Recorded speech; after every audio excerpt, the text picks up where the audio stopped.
Welcome to another incredible story of justice, patience, and a little bit of spicy revenge. If you've ever had to deal with a nosy neighbor or an overbearing HOA, this story is for you. Make sure to subscribe to our channel for more entertaining and thought-provoking stories that will leave you both laughing and inspired. It all started on an ordinary morning as I stepped onto my porch with my coffee in hand, only to find an empty spot where my prized tomatoes had been just the day before. At first, I thought I was imagining things, but as I looked closer, there was no denying it. Someone had taken them. My heart sank. Those tomatoes weren't just produce. They were the result of months of care, effort, and my one escape from the daily grind. I had planted those tomatoes with patience and dedication, watching them grow from tiny green buds into plump, red fruits that signified my hard work. They were more than just food. They were a symbol of persistence, a reward for the hours I'd spent watering, pruning, and ensuring they had just the right amount of sunlight. Seeing them vanish overnight was not just disappointing. It felt personal. I walked over to where they had once been, crouching down to inspect the ground. The early morning air was still, eerily quiet, as if the entire neighborhood was holding its breath. The distant hum of a lawnmower somewhere far away was the only sound breaking the silence. A slight breeze rustled the leaves overhead, making them whisper in hushed tones, as if they, too, knew a secret I was yet to uncover. My fingers traced the dirt, searching for any clue, footprints, a broken stem, a stray leaf torn from its place. But there was nothing, just emptiness, like a crime scene scrubbed clean. A chill ran down my spine.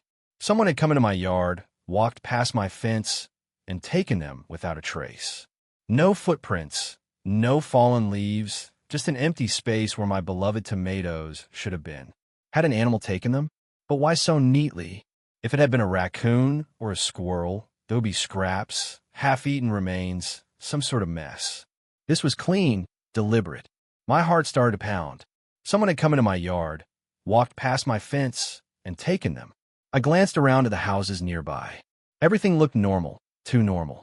The perfectly manicured lawns, the neatly arranged flower beds, the quiet hum of sprinklers watering freshly cut grass. But something fell off. Someone in this neighborhood had taken my tomatoes, and I wasn't going to let it go unnoticed. I stepped back inside, setting my coffee down with a little more force than necessary. The injustice of it all gnawed at me. This wasn't about the tomatoes alone. It was about respect, about boundaries. If someone was bold enough to step onto my property and steal something so small, what else were they willing to do? I took a deep breath and resolved to get to the bottom of this. One way or another, I was going to find out who the tomato thief was. I scanned the neighborhood, pristine lawns, friendly faces, the illusion of a perfect suburban paradise. Every house had the same manicure perfection. Every yard displayed the same neatly arranged flowers, and every neighbor offered the same polite wave in passing. But behind those friendly facades, I knew someone had dared trespass into my garden and steal from me. I tried to stay rational. Maybe it was an animal? Could a particularly clever squirrel or a crafty raccoon have developed a taste for tomatoes? But as much as I wanted to believe that, something about the theft felt too precise, too deliberate. No half-eaten remains, no claw marks, no signs of a struggle. It was as if the thief had methodically chosen the ripest tomatoes and left without a trace. I spent the next day on edge, eyeing every passerby with suspicion. Was it the elderly couple next door who always commented on my garden?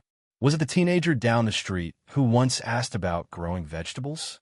My mind ran through every possibility, every potential culprit hiding behind a mask of suburban normalcy.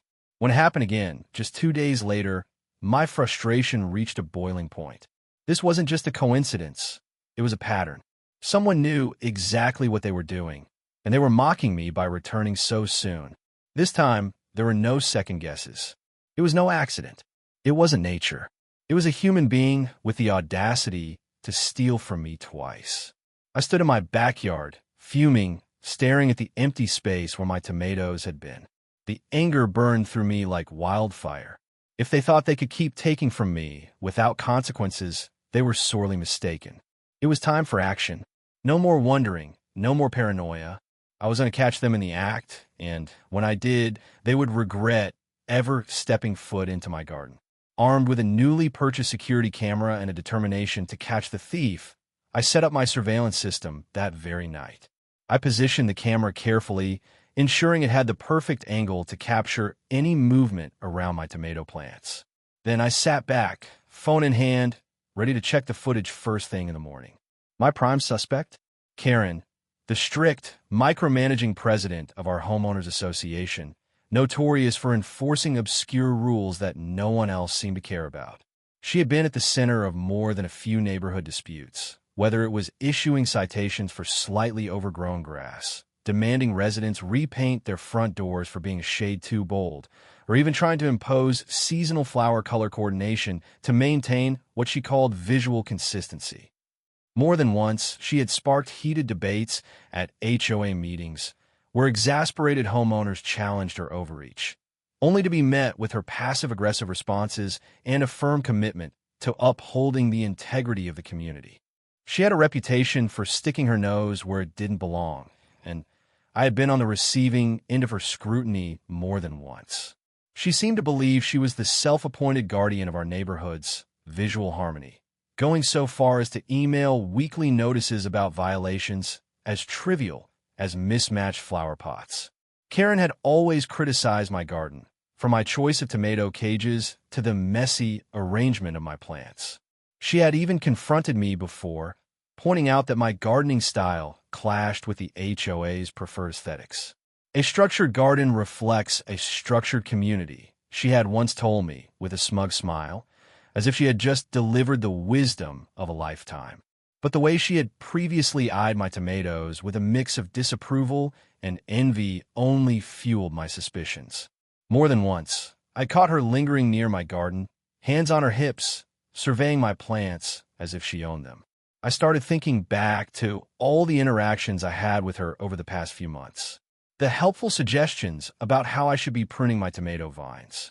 The way she would sigh dramatically whenever she passed my yard, mumbling something about unkempt greenery.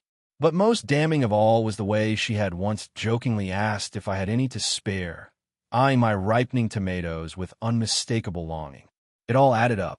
Karen wasn't just a control freak. She was a tomato thief in disguise. I double-checked the security camera settings before heading inside. The waiting game had begun. If Karen was behind this, I was about to catch her red-handed. The next morning, I checked the footage, and there she was. In her signature sun hat and gardening gloves, Karen strolled up to my garden as if she were shopping in a supermarket. She walked with the confidence of someone who had done this before, someone who felt entitled to what wasn't hers. Without hesitation, she plucked a perfectly ripe tomato, examined it with an approving nod, and placed it in her bag. Then, she picked another and another, treating my garden as her personal produce aisle. She even had the audacity to glance around with a smug little smirk, as if she had just outwitted a security system in some high-stakes heist movie. My hands clenched into fists as I replayed the footage. The sheer nerve. This wasn't just petty theft. This was calculated. I knew I couldn't storm over to her house and demand justice. She would deny everything, maybe even try to turn it against me by claiming she was simply helping me with my gardening efforts. No, I needed a different approach, one that would ensure she wouldn't dare step into my garden again. That's when inspiration struck. Scrolling through my phone, still fuming, I came across a video of people attempting to eat Carolina Reaper peppers, the hottest in the world. I watched as grown adults turned red, tears streaming down their faces, gasping for relief as the spice overwhelmed them, like contestants in the infamous one-chip challenge videos, desperately reaching for milk while sweating profusely. And then, a devious idea took root. What if Karen's next stolen tomato wasn't a tomato at all? What if it was a Carolina Reaper disguised among my plants? The more I thought about it, the more perfect it seemed. It wasn't just about catching Karen. It was about poetic justice. She wanted my tomatoes so badly? Fine. Let's see how she liked a bite of pure, fiery misery. Without hesitation, I drove to the nearest gardening supply store and picked up a batch of Carolina Reaper seedlings. The cashier gave me a knowing look as I checked out, raising an eyebrow. "That's some serious heat you're working with," he remarked. "Oh, I know," I replied with a grin. Over the next few weeks, I carefully nurtured my secret weapons. I planted them right alongside my tomatoes, strategically placing them where I knew Karen would reach first. I took extra care to disguise them, intertwining the vines and ensuring that the peppers blended seamlessly among the real tomatoes. As they grew, I couldn't help but admire their beauty, vibrant red, glistening in the sunlight, looking every bit as delicious as the tomatoes she had stolen before. But I knew the truth. These weren't just peppers. They were my ultimate act of revenge. And soon, Karen was going to learn the hard way that not everything in my garden was free for the taking. Just like an invasive weed creeping into a well-tended garden, she had overstepped her boundaries one too many times. And now, it was time for nature to fight back, with a fiery lesson she wouldn't soon forget. One fateful evening, Karen returned. This time, I watched live from my phone, my pulse quickening as she crept into my yard with the same practiced ease as before. My hidden camera captured every move as she reached into my garden and unknowingly plucked a Carolina Reaper, mistaking it for another juicy tomato. I could barely contain my excitement. She lifted it to her lips, gave it a cursory glance, then took a confident bite. The moment the fiery heat hit her taste buds, her entire body reacted as if she had been electrocuted. Her eyes widened in sheer horror, her back straightened like a board, and then chaos. She let out a strangled cry, her hands flailing wildly as she stumbled back, knocking over one of my garden gnome decorations in her panic. She coughed violently, her body convulsing as if she had swallowed molten lava. Desperately, she spun around, eyes darting for salvation. She sprinted toward the nearest garden hose, but in her frenzy, she fumbled with the nozzle, unleashing a wild spray of water that completely drenched her. Now soaked, wheezing and gasping for air, she tripped over my flower bed, landing face first into the dirt. But the theatrics weren't over. As she scrambled to her feet, eyes still streaming with pain, she bolted straight into our elderly neighbor, Mr. Johnson, who had just stepped out to retrieve his evening newspaper. Karen, her face a furious shade of red, grabbed the paper from his hands and began furiously fanning her mouth, as if the thin pages could extinguish the blaze in her throat. Mr. Johnson, bewildered, simply stood frozen, watching Karen dance in agony before she let out one final wail and dashed down the street, her cries of suffering echoing into the night. By the time she disappeared from view, tears streaking her face, half the neighborhood had gathered outside, watching the spectacle unfold. Some gasped in shock, others stifled laughter behind their hands. A few were bold enough to openly cheer, and I even spotted Jerry, my neighbor, casually recording the entire fiasco on his phone, shaking with suppressed laughter. "You think I should upload this to the neighborhood Facebook group?" he whispered to me, grinning. Another neighbor, Mrs. Dawson, who had always found Karen's rule enforcement tiresome, leaned over with a smirk. "You think she needs some milk?" she asked, holding up the carton she had just picked up from her porch delivery. The whole scene had turned into an impromptu community event, a moment of collective catharsis for everyone who had endured Karen's overreach. And as I stood there, watching the fallout, I couldn't help but feel a deep sense of satisfaction. Justice at last had been served. Some gasped in shock, others stifled laughter behind their hands. It was, without a doubt, the funniest and most satisfying thing I had ever witnessed. Poetic justice had never tasted sweeter, or, in this case, spicier. But, of course, Karen wasn't going to let this humiliation slide. The very next day, an HOA complaint arrived at my doorstep, accusing me of maintaining hazardous gardening practices. She was trying to use the HOA rules to get back at me, determined to regain some semblance of control. But what she didn't realize was that I had evidence, and this battle was far from over. Luckily, I had the footage of her stealing my produce, so I filed a counter-complaint, sending the video to the HOA board. I made sure every detail was included, the timestamps, the clear footage of Karen trespassing, and even the moments where she smugly inspected the tomatoes before swiping them. Word spread quickly. What had started as a personal issue had now rippled through the entire neighborhood. At first, people whispered about it on their morning walks, exchanging skeptical glances and hushed gossip. But soon, the issue became impossible to ignore. Tensions in the neighborhood skyrocketed, dividing homeowners into two camps: those who sided with me, believing that justice needed to be served, and those who still clung to Karen's HOA authority, convinced that my actions were an overreaction. I started noticing the shift in daily interactions.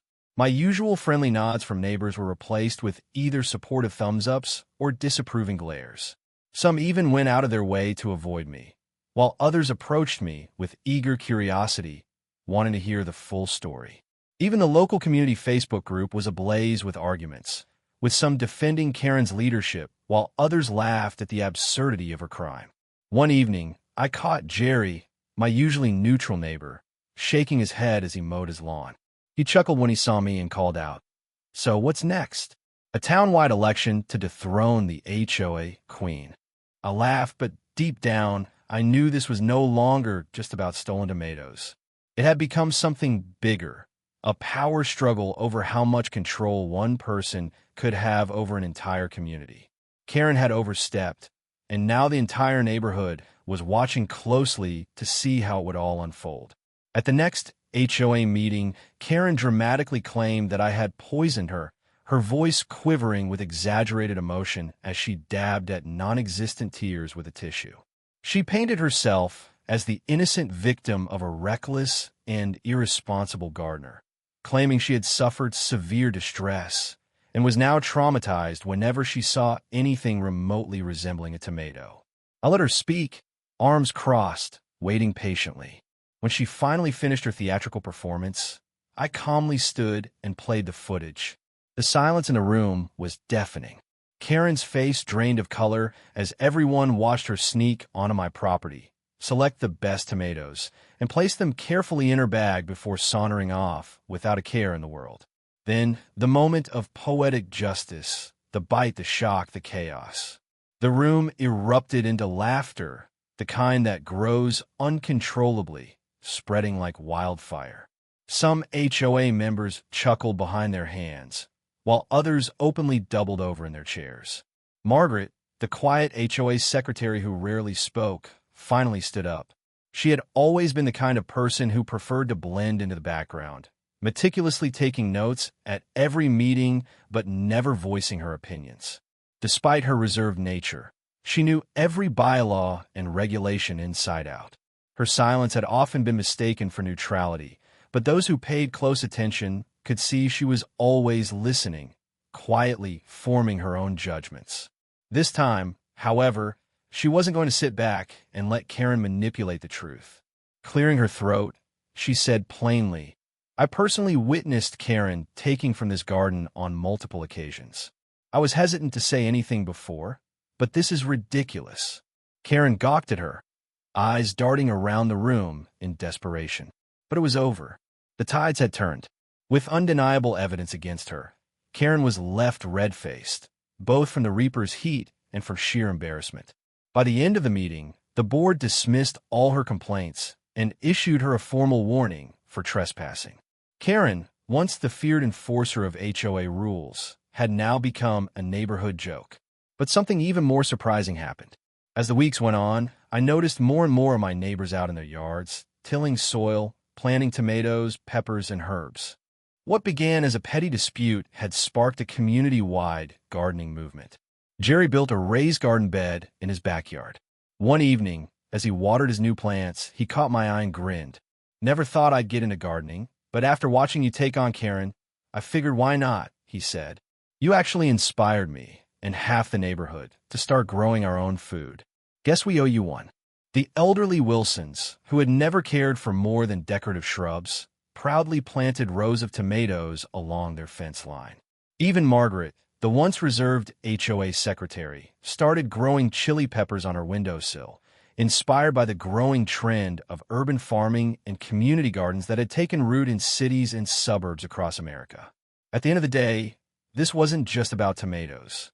It was about standing up for yourself, not letting bullies take advantage of you, and sometimes using a little creativity to serve justice. Karen had spent years trying to control the neighborhood, but in the end, all it took was a single pepper to bring her reign to an end. And the best part? Every time I step in my garden now, I know that my tomatoes are finally safe, and that justice, just like a Carolina Reaper, is best served red hot. As they say, revenge is a dish best served cold. But in this case, it was scorching, tear-inducing, and absolutely satisfying. Lessons and meaningful takeaways from the story. This story isn't just about stolen tomatoes or getting revenge with a spicy prank. It's about standing up for yourself and not letting bullies get away with their actions. It highlights how one person's overreach can push an entire community to unite and reclaim their independence. At its core, the lesson here is simple: boundaries matter. Whether it's your garden, your home, or your personal space, no one has the right to take what's yours or control what you do. Karen had spent years enforcing unnecessary rules and making life difficult for everyone. But in the end, her downfall came not from anger or confrontation, but from a creative, well-executed plan that turned the tables on her. Another important takeaway? Sometimes the best way to fight back isn't through aggression. It's through humor, patience, and smart thinking. Instead of engaging in endless arguments or resorting to hostility, the protagonist used poetic justice to teach Karen a lesson she wouldn't forget. And, perhaps most inspiring of all, this story shows how a single act of defiance can spark something much bigger. What started as one person protecting their garden turned into a neighborhood-wide movement, where people began reclaiming their own yards and challenging unfair rules. It's a reminder that change starts with one person taking a stand, and sometimes all it takes is one Carolina Reaper to shake things up. If you enjoyed this story and love engaging, thought-provoking content filled with humor, justice, and life lessons, make sure to subscribe to Story Precious. Our channel brings you the best real-life stories and creative storytelling that will keep you entertained, inspired, and laughing along the way. Hit the subscribe button and turn on notifications so you never miss a new video. Leave a comment below. What would you have done in this situation? Like this video if you believe in standing up for what's right. Thanks for watching, and remember, stay strong, stay smart, and keep your garden safe.